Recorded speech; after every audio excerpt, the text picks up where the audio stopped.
Welcome to the Who, What, Why podcast. I'm your host, Jeff Schechtman. At the end of the 19th century and beginning of the 20th, as immigrants streamed into America from Europe, it gave rise to the mythology of America as a melting pot, the promise that all immigrants could be transformed into Americans. It was based on the idea that such a transformation could enhance and support America as a crucible of democracy, freedom, and civic responsibility. Yet this ran counter to the history of democracies, which have relied on a certain homogeneity to hold them together. Add to this that fear of strangers is nothing new in American history. The last great immigration wave produced a bitter backlash, epitomized by the Chinese Exclusion Act of 1882 and the return in the 1920s of the Klan, which not only targeted blacks, but Catholics and Jews and immigrants as well. And here we are in the midst of another wave of immigration, coupled with the reawakening of the cultural and ethnic roots of many of those that have been here. Combine this with social media, a 24/7 news cycle, the rapid spread of misinformation, and the electoral advantage of politicians that find division to be a political asset, and the picture for democracy is not so bright. In spite of this, my guest, Yascha Mounk, somehow manages to find an almost optimistic view of where we are and how we might move forward. Yascha Mounk is one of the world's leading experts on the crisis of liberal democracy and the rise of populism. He's an associate professor of the practice of international affairs at Johns Hopkins University. He's a contributing editor at The Atlantic, a senior fellow at the Council for Foreign Relations, the founder of the Persuasion newsletter, and host of the Good Fight podcast. He's a frequent keynote speaker at high-profile events around the world and is the author of 3 previous books. His latest is The Great Experiment, Why Diverse Democracies Fall Apart and How They Can Endure. It is my pleasure to welcome Yascha Mounk here to the Who, What, Why podcast. Yascha, thanks so much for joining us. Really looking forward to this conversation, Jeff. Well, it's great to have you here. I want to talk about this idea first of an experiment, that what we're going through in this country now in particular, and also historically, is a bit of an experiment. It's the use of that word that actually gets this story started, as you tell it, from an appearance you did on German television. That's right. So, my last book, The People versus Democracy, was about the threat that authoritarian populists pose to democracy. And I was in Germany promoting the book on, one of the big news shows there. And I was asked what the causes for the rise of populism were. And I said, it's to do with the stagnation of living standards for ordinary citizens, and it's to do with the rise of the internet and social media and the way that makes it easier for extremists to play a role in our politics. And it's also to do, I said, with the great experiment that's now happening in countries around the world, that of turning, historically mono-ethnic or monocultural democracies into multi-ethnic ones. And that's going to create lots of problems, but I think it can succeed. And so I finished the interview. My mom, who normally criticizes all of my interviews, rang me to say that it was pretty good. I went to sleep and took a plane back to the States and, was not concerned about it. And I landed and had all of these denunciations. And I was written up on far-right websites in Germany. I was written up on the Daily Stormer in the United States, the neo-Nazi website. And the reason for that is that they were saying I had admitted to some grand conspiracy that Angela Merkel and I were experimenting on the German people, that perhaps we wanted to replace the German population. That was, of course, a misunderstanding of what I meant by experiment. I didn't mean an experiment like, your chemistry teacher who comes in 9th grade and pours one liquid into the other until there's a big explosion and knows exactly what he's doing and is then going to use it to illustrate some principle. I meant a great experiment in the way in which our founders were talking about a great experiment at the end of the 18th century, when they tried to build a self-governing republic at a time when most attempts at that in history had failed. So what I meant is that we haven't in history had democracies that are deeply ethnically diverse, and that actually treated the members as true equals. There's no precedent for that, but that's what we're trying to do now, and we better succeed. And in fact, the founders really looked at it from a pretty homogeneous point of view. I mean, slavery itself being the penultimate example of how they got it wrong. But the idea that they didn't see diversity as something that would have to be incorporated into their design. So that's what makes this moment unique, right? So some societies, like Germany, where I grew up, were very homogeneous at the founding of their democracies. And that's what allowed them not to deal with this problem before. They've now become very heterogeneous because of immigration and so on. Other societies, like the United States, have always been heterogeneous. They've always had these different groups in their midst. But of course, at the founding of the United States, the quote-unquote solution to the challenge of diversity was simply to exclude a lot of groups, and in particular to subjugate African Americans in the most extreme way through chattel slavery. And so that's what makes what we're trying to do now, which is to sustain this diversity, but in a way that treats people fairly, a new starting point. When we look at the history of democracies, it's hard to find one that has been able to incorporate this diversity and survive. So one of my thoughts when I started researching this book was I'll find a place where everything's working pretty great. I'll go there, I'll spend time there. That sounds like it would be fun. And then I'll come back and say, here's what we should do. But there is no such place, right? There isn't a country that gets it right very easily. And there's lots of places where it has gone wrong historically. And so the first thing I do in the book is actually to explain why the challenge of building these diverse democracies is really, really hard. One reason for that has to do with human psychology. It turns out that we're really groupish, that it's natural and easy for us to form groups across all kinds of criteria. And the moment we've done that, we tend to then discriminate in favor of the members of a group who are often willing to be very altruistic towards members of our own group, but also to discriminate terribly against people who are not part of a group. We're often willing to treat those in horrific ways. And of course, the second reason is history, which is that often this groupishness has been used in human history to motivate and justify and fuel the worst crimes that humanity has committed, the worst wars and civil wars and genocides and forms of ethnic cleansing.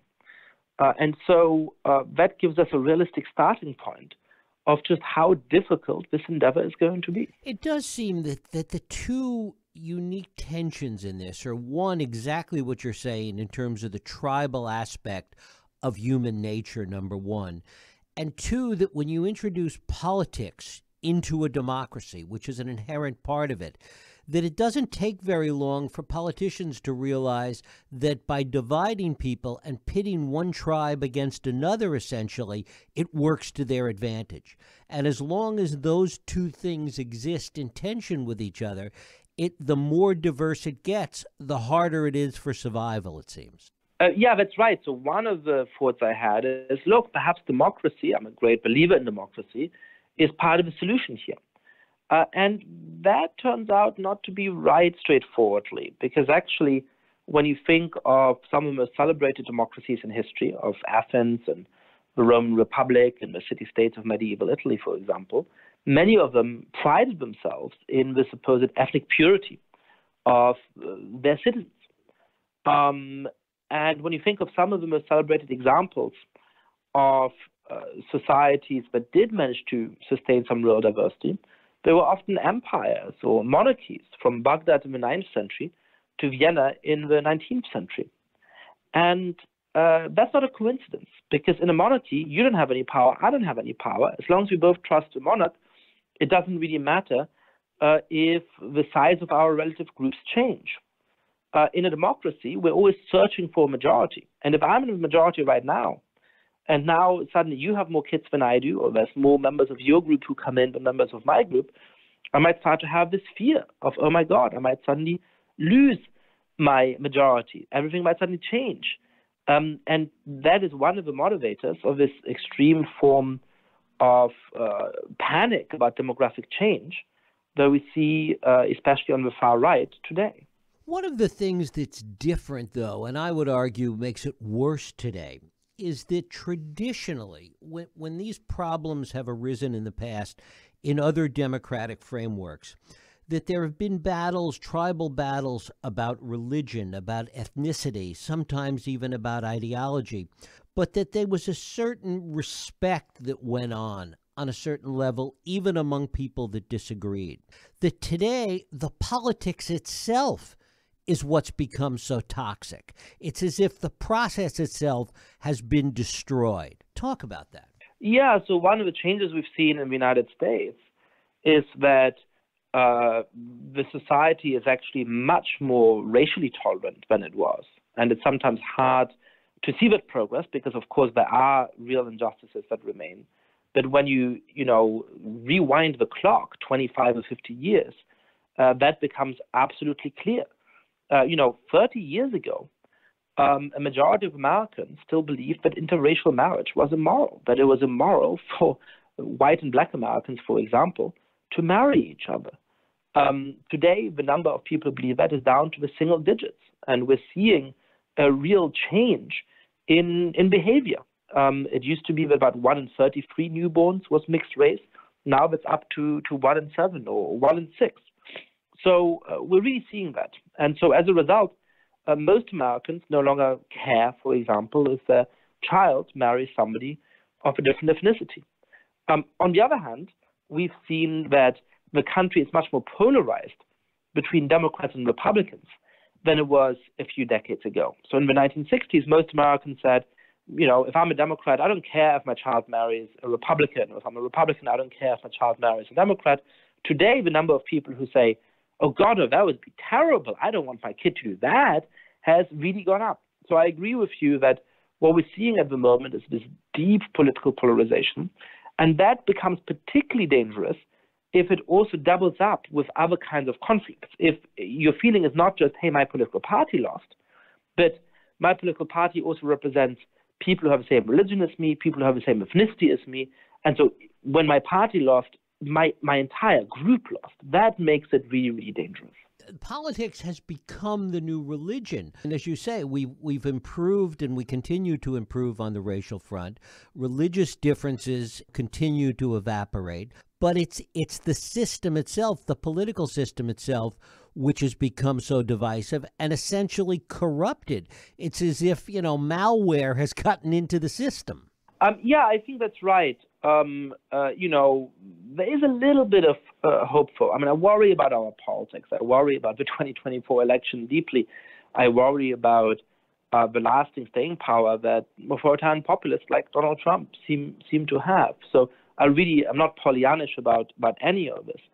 But I think one thing that makes our politics particularly toxic at the moment is the perception, which oddly Republicans and Democrats, conservatives and liberals often share. It's the one thing that we can all seemingly agree on, that demography is destiny, right? That white voters mostly vote for the Republican Party, and non-white voters mostly vote for the Democratic Party. And as the share of non-white voters increases, as America becomes supposedly majority-minority, Democrats are going to gain this inevitable demographic majority.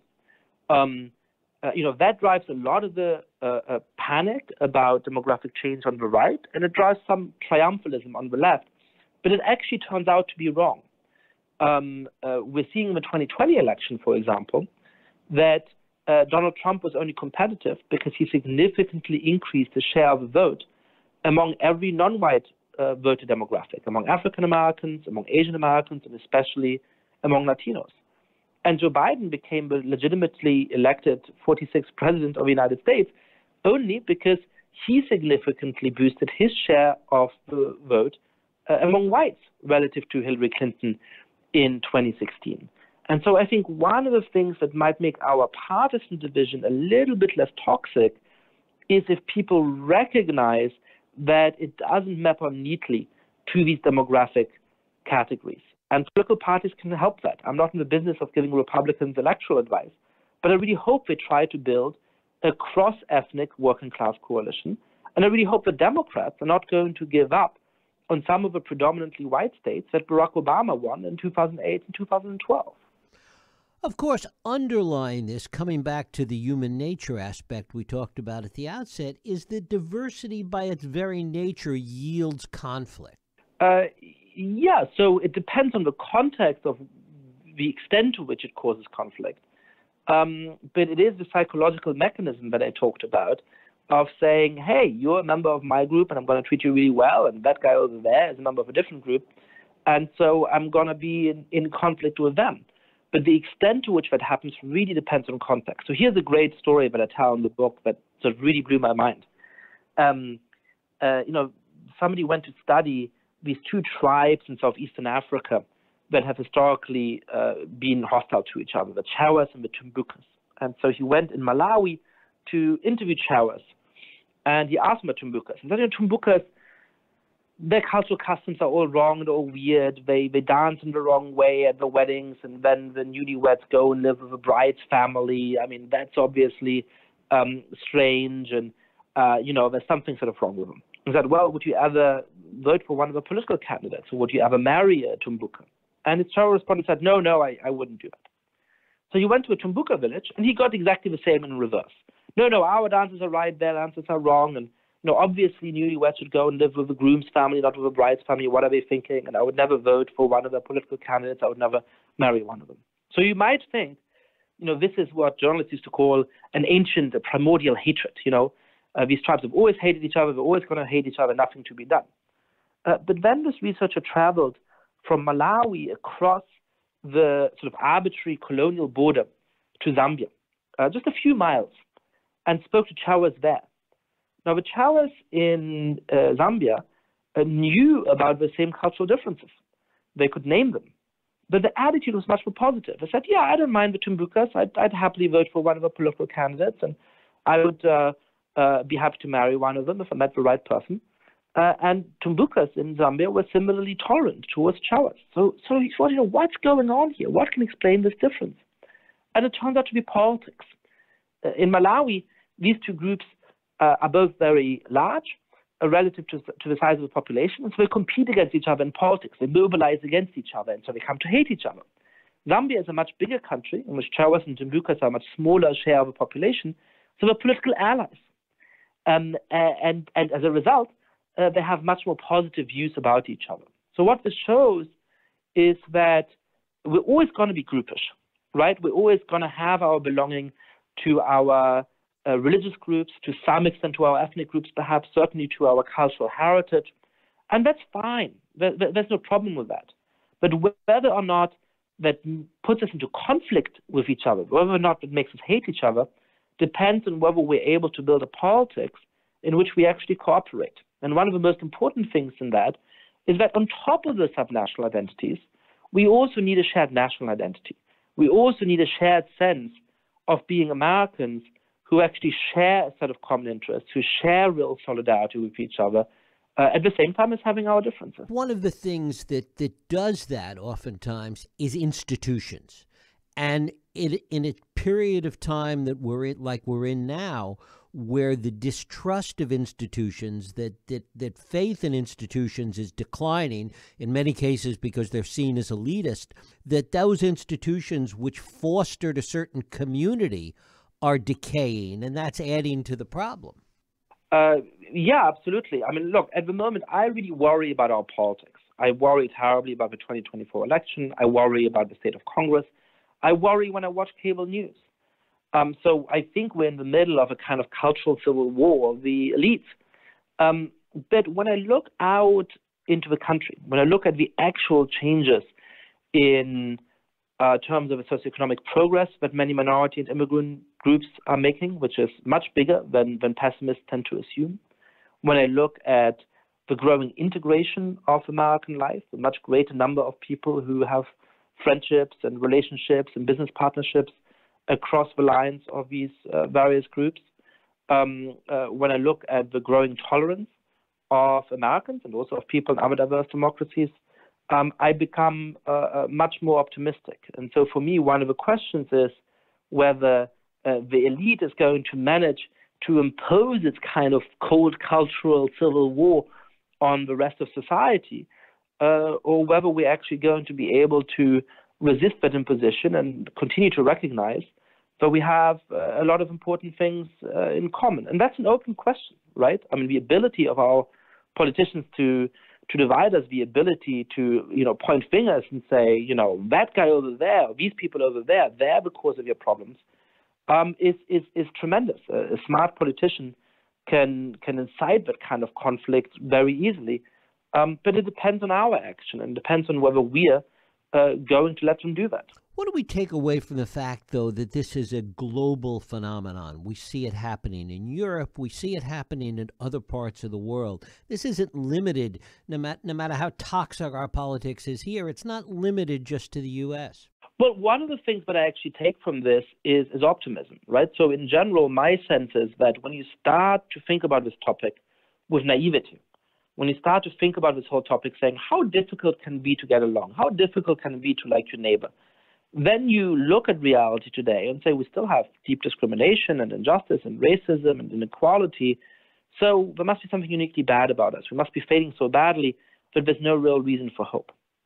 When you look at how hard an undertaking this is and how deeply other societies are failing, how much more extremely we ourselves have failed in our past, then I think you can start to appreciate the progress that we've also made.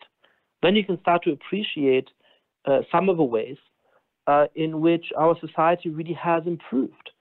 And that can give you the confidence to do what I try to do in The Great Experiment in this book, which is to build a vision of the kind of society in which most of us would actually want to live. Because I think we're only going to succeed with The Great Experiment if we are optimistic about the future, if we're sanguine about the kind of society we want to build, and if we aim high. What do you see as the role of globalization in all of this, and particularly economics? Because both of those things seem to have played a role in getting us, both in the U.S. and the world, to where we are today. Mixed view of globalization and the economic changes over the last decades. I think it's important to remember that actually, for many people around the world, and for many of the poorest people around the world, the last decades have been very, very good. We've lifted about 2 billion people out of poverty in the last 30 years. That means people who didn't used to have running water or electricity or decent education, now being able to access all of those basic necessities for a decent life. So there's great progress that we've made. But at the same time, especially in the most affluent countries like the United States, a lot of people have gotten short shrift and have the impression that their lives are not getting better. And that makes it harder for diverse democracies to succeed. Because if I feel like, my life is pretty good, I'm doing better than my parents, where I feel like I'm being treated fairly, I have opportunity. And hey, there's this new neighbor who comes from a different country perhaps and looks different from me, has different religious beliefs. But they're doing great, and I can be happy for them because there's a lot of pie to go around. If I have the sense that I'm stuck and I'm not doing better than my parents, I'm really worried about my kids, and I feel unfairly treated and hard done by the world, and suddenly the same neighbor moves in, it's much easier, it's much more tempting to say, why on earth does he have a nicer car than I do? Why is his house bigger than mine? What's going wrong here, right? And so I think sustaining real economic prosperity for average citizens is one of the preconditions for making these ethnically and religiously diverse democracies work. Does democracy have to change? Do we need to make fundamental shifts in the software of democracy in order to accommodate this diversity? I think there's all kinds of big social and cultural changes that we have to make and that we've started to make. Becoming more inclusive, having more contact with each other, venturing outside of our groups. Our own groups will always exist, but we also need to make sure there's lots of connective tissue with each other, giving people opportunity. All of those are difficult transformations that are in process, but that need to go further. When it comes to the fundamental principles of our democracy, I think that they actually work. That, for example, the basic rights that we have as individual citizens are precisely what we need to sustain a double freedom, to sustain the freedom of ethnic and religious minorities to worship as they please, to criticize the government, to stay amongst themselves if they want, without having to worry about the oppression of a state or the tyranny of the majority, but also the freedom of members of groups to determine their own life. Because historically, a lot of the way in which people have been oppressed is by their own parents and aunties and uncles and priests and imams and rabbis, by their own neighbors who were telling them, this is how you have to live, and if you don't, then we're going to punish you, and we beat you up, or perhaps we even kill you. And the state has an obligation to step in those situations and make sure that everybody is truly free to choose how we want to live. And so I think the basic principles of liberal democracy allow us to have respect for groups that don't oppress their members, respect for groups whose members are voluntarily part of them, and also respect for those individuals who choose to leave their groups. That is the fundamental set of principles which combine democratic self-government with individual freedom, which I think can sustain our diversity. How important is leadership in that equation? Well, I think it's tremendously important because we're seeing that when you have authoritarian populists who want to exploit the deeply ingrained pessimism we now have about the state of our democracies and the state of our diversity, they can do a tremendous amount of damage. We got lucky with the first Trump presidency because he was not used to political power. He didn't have many loyalists, and he didn't quite know what he wanted to do. If he comes back in 2024, I don't think we're going to be so lucky. And to make sure that the people who want to divide us don't gain political power and are unable to perpetuate themselves in power, we need leaders who are able to articulate an optimistic vision of the future that most people are actually excited by, and to ensure that the bad guys don't gain power. Does your optimism at all get tempered by the fact, though, that this has not worked before, that there aren't real examples? Well, I think I have a hard-won, a realistic optimism, which is to say that I'm absolutely aware of the possibility and the prospect of failure. There's many societies in the past which managed to sustain some amount of peace and cooperation for decades, sometimes for centuries, and then deteriorated into horrible forms of oppression or civil war. And that is a possibility for the future of the United States as well. But it's a possibility that we should fear rather than hope for. And I do think that, particularly in comparison to the worst moments of history, the progress we've made in recent decades is tremendous. And that if we are determined to keep building on that, if we are determined to build on the basic principles of liberal democracy, to treat each other fairly, we can succeed. Yascha Mounk, the book is The Great Experiment, Why Diverse Democracies Fall Apart and How They Can Endure. Yascha, I thank you so much for spending time with us. Really appreciate it. Thank you so much. Thank you. And thank you for listening and joining us here on the Who, What, Why podcast. I hope you join us next week for another Who, What, Why podcast. I'm Jeff Sheckman. If you like this podcast, please feel free to share and help others find it by rating and reviewing it on iTunes. You can also support this podcast and all the work we do by going to whowhatwhy.org/donate.